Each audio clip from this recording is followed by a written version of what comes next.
منظور بھائی میرا ایک سوال ہے، جو صوفیہ کرام ہیں میں نے سنا ہے کہ ان میں ان کی کیفیات میں قبض اور پست، یہ دو پست کی جو وہ ہے کیفیت زیادہ تر پائی جاتی ہے، تو قبض کی کیفیت اور پست کی کیفیت جو ہے کو کیسے ڈیفائن کریں اور یہ کیا چیز ہے؟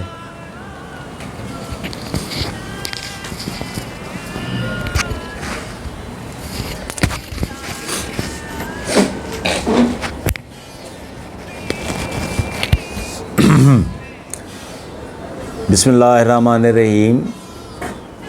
آپ نے سوال پوچھا کہ صوفیہ میں کیفیت ہوتی ہے، ایک قبض اور بسط کی کیفیت کہتے ہیں ہم اس کو، یہ کیفیات پائی جاتی ہیں۔ اس کو ہم ریفرنس دے کے آپ کو سمجھا دیتے ہیں۔ پہلے ہم آپ کو بتاتے ہیں قبض کی صورت میں کیا ہوتا ہے، بسط کی صورت میں کیا ہوتا ہے۔ یہ دو کیفیات ہیں جس کو انہوں نے نام دیا ہے۔ قبض کی صورت اس کو کہا جاتا ہے کہ اس کی دماغ میں باہر سے جو چیز آ رہی ہے، آنی چاہیے، وہ نہیں آتی، یا اس کے دل پہ القا یا اس کے دل پہ جو علم آ گئی کا وہ آنا بند ہو جاتا ہے، رک جاتا ہے۔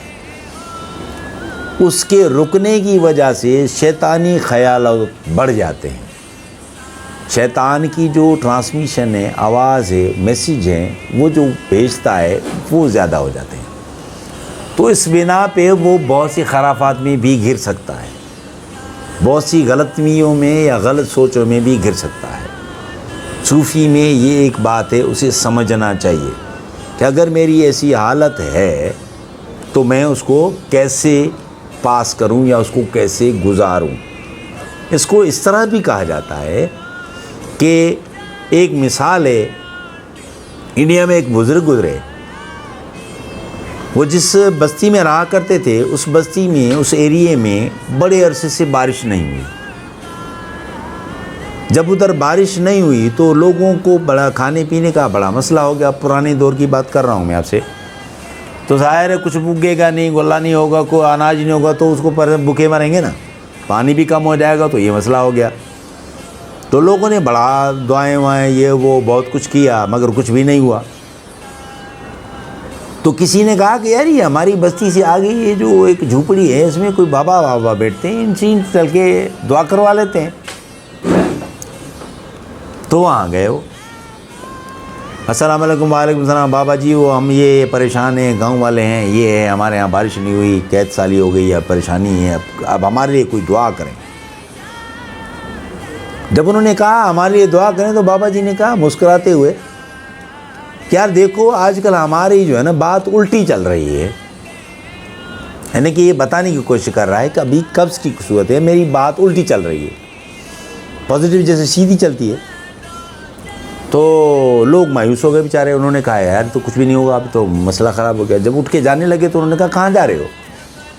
کہیں بابا جی آپ نے تو کہا بات آپ کی الٹی چل رہی ہے ادھر، تو اب کیا کریں؟ تو انہوں نے کہا نہیں اس کا کچھ کرتے ہیں۔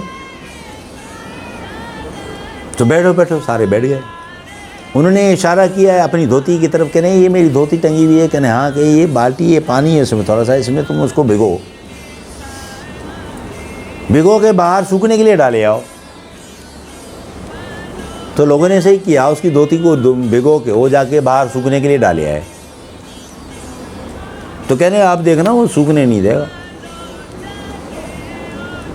وہ یہی ہوا، کچھ ٹائم نہیں گزرا کہ بادل آ گئے، بارش ہو گئی، اور بارش اتنی ہو گئی کہ وہ لوگ پریشان ہو گئے، کہنا پھر کیا کریں، دھوتی کو اتار کے اندر ٹنگا دو۔ تو یہ کیا ہوا کہ الٹ چلتی ہے بات۔ صوفیت کے لینگویج میں ایسا ٹائم آتا ہے، ہماری کوئی اوقات نہیں، مگر آپ ایک آیت ہے قرآن پاک میں، وَالضُّحَىٰ وَاللَّيْلِ إِذَا سَجَىٰ مَا وَدَّعَكَ رَبُّكَ وَمَا قَلَىٰ۔ تو یہ آپ جب دیکھیں گے تو اس کا بیک گراؤنڈ یہ ہے کہ آپ سے پہ کچھ وقت کے لیے وہی رک گئی۔ تو لوگ کہنے لگے کہ نعوذ باللہ کہ آپ کا جو سلسلہ ختم ہو گیا، آپ کا یہ جو لوگ مفروضے بناتے تھے وہ کہنے لگے کہ آپ کا یہ سلسلہ ختم ہو گیا، ابھی آپ کی نعوذ باللہ نبوت کا سسٹم ختم ہو گیا، اب کیا ہوگا؟ تو آپ پہ لوگوں نے کچھ الفاظ استعمال کرتے تھے، مخالفت کرتے تھے، غلط خیال رکھتے تھے، تو آپ کو بڑا دل میں لگتی تھی بات، آپ کو برا لگنے لگا. تو اس کے بعد اللہ تبارک و تعالیٰ نے یہ آیت نازل کی کہ اے نبی ہمیں قسم ہے والضحیٰ واللیل، ہاں تو آپ کے زلفوں کی بھی کہتے ہیں، رات کی بھی کہتے ہیں. تو یعنی کہ آپ وہ تشریح میں تو بعد میں پڑھیں گے، تو اس میں ثابت کیا اللہ نے کہا ہم نے تمہیں نہیں چھوڑا، بے شک اے نبی ہم نے تمہیں نہیں چھوڑا، ہم عنقریب اس سے بہت اچھا دینے والے ہیں. گمان نہ کرو، مطلب یعنی کہ گمان کرنے کی بات نہیں ہے. یہ کیفیت جب ہمارے رہنما رہبر پہ ہے اور ثابت ہے قرآن پاک سے، تو ہم تو کچھ بھی نہیں کہہ سکتے نا. تو ہمارے روزمرہ کے حالات میں بھی ایسی کیفیت آ جاتی ہیں. تو سمجھدار انسان ہوگا تو جیسے میں نے بتایا، اس نے کہا آج کل ہماری الٹی چل رہی ہے، تو اس نے اس کو ایسے یوٹیلائز کیا. تو بس کی پوزیشن وہ ہوتی ہے کہ جس میں آپ کے خیالات پھر ارینج ہونا، آپ کے دل پہ ہلکا ہونا، آپ پہ انوار الہی کا ظہور ہونا شروع ہو جاتا ہے. تو بس کی پوزیشن یہ ہے. قبض کی پوزیشن میں نے آپ کو بتا دی. اگر انفارمیشن رک جاتی ہے تو شیطان اپنی انفارمیشن بھیجنا شروع کر دیتا ہے، گمراہ کرنے کی کوشش کرنے لگتا ہے، انسان میں وسوسے پیدا کرتا ہے. تو امید ہے کہ آپ اس بات کو سمجھیں گے، پازیٹیو سمجھیں گے. ٹھیک ہے، شکریہ.